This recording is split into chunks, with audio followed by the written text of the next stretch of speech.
Okay, the Niners are back on Sunday Night Football prime time against the Denver Broncos, against a familiar opponent, a guy we have had in our nightmares for years. Let's be honest about it, guys.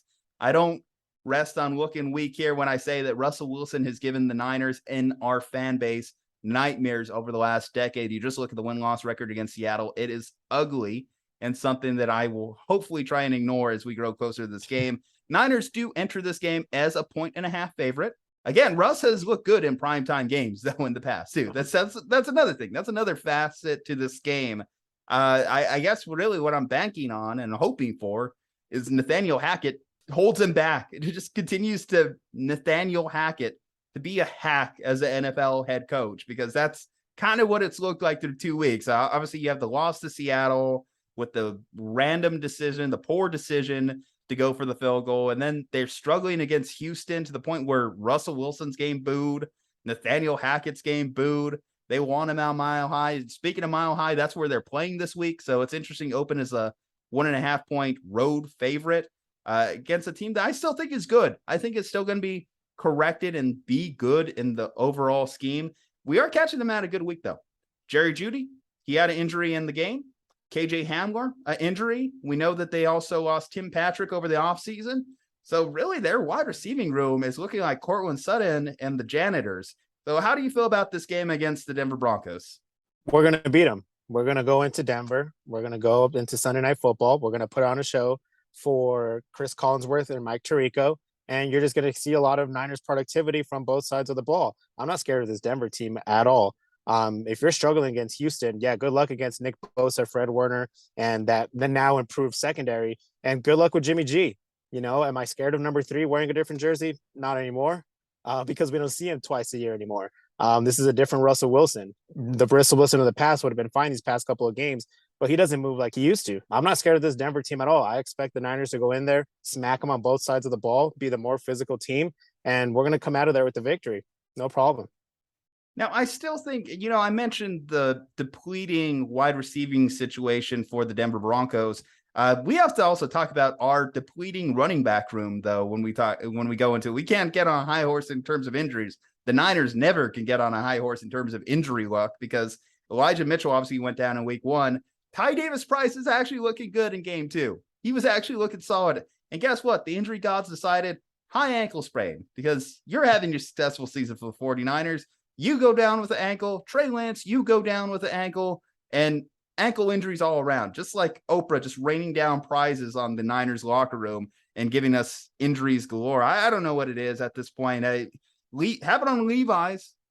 We talked about, is there a Levi's curse? It happened in Levi's, so we had a couple more injuries happen over there.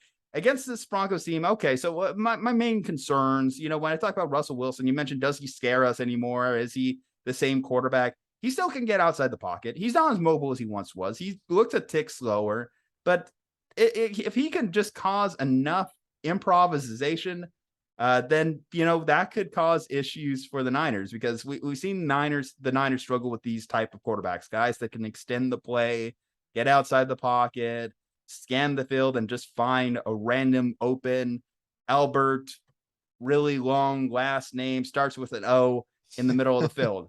Because that guy's going to end up with a random touchdown in this game, because that's how it goes. And I will say this, too. The Niners might be leading by double digits going into the fourth quarter. But even then, I won't feel good about that lead. I will not feel good about that lead, because I know what has happened in years past when the Niners have had that exact same situation. So maybe it's just a lasting PTSD. Maybe it's Russell Wilson lives in my head rent-free. But these are things that I've learned to cope with as being a millennial 49ers fan, is things that just kind of like death, taxes, Russell Wilson fucking us over in the playoff race. That's just kind of like things that have happened for the Niners in my time of being a fan for them. Obviously the big news for the Niners is Jimmy Garoppolo being at starting quarterback. I think that he can pick apart this Denver defense. I don't think that they've terribly impressed me. I mean, I don't think it's a great matchup for Jimmy. If we're talking about this from a fantasy owner perspective, I don't think you would just pick up Jimmy G as a streaming option this week. I think that your expectations, maybe he could get to touchdown, maybe just lead some drives in which they just control the clock for 7 minutes, 8 minutes, let that offense just sit there for Denver. I think that that's kind of how they should try and win this game. I mean, look at what Geno Smith did to them in week 1, right? dinks and dunks. He at one point had only 2 incompletions on the night, 2 touchdowns, 2 incompletions at a certain point for Geno Smith. You're telling me Jimmy Garoppolo can't replicate that level of performance? I think that they should be fine. And in terms of going back to the running back thing, Jordan Mason, I would hope that the Niners would give him a little bit more run. Jeff Wilson Jr. looked a little bit more explosive than I've seen him the last couple of years, but I still think Mason is the more dynamic back, and I think they should give him more opportunity. If George Kittle's back, having George Kittle back out there from a run blocking standpoint, having him and Juszczyk just combining together, adding Trent Williams on those like moving screens that they set up. Oh, that would be fantastic. That's going to amplify the run game dramatically. And obviously, Jimmy's going to look for a guy that he trusts. That's George Kittle. That's Deebo Samuel. I think the Niners have the offensive horses to compete with them. I don't think there's any point in us giving like game predictions, so to say. I mean, we know where our loyalties lie.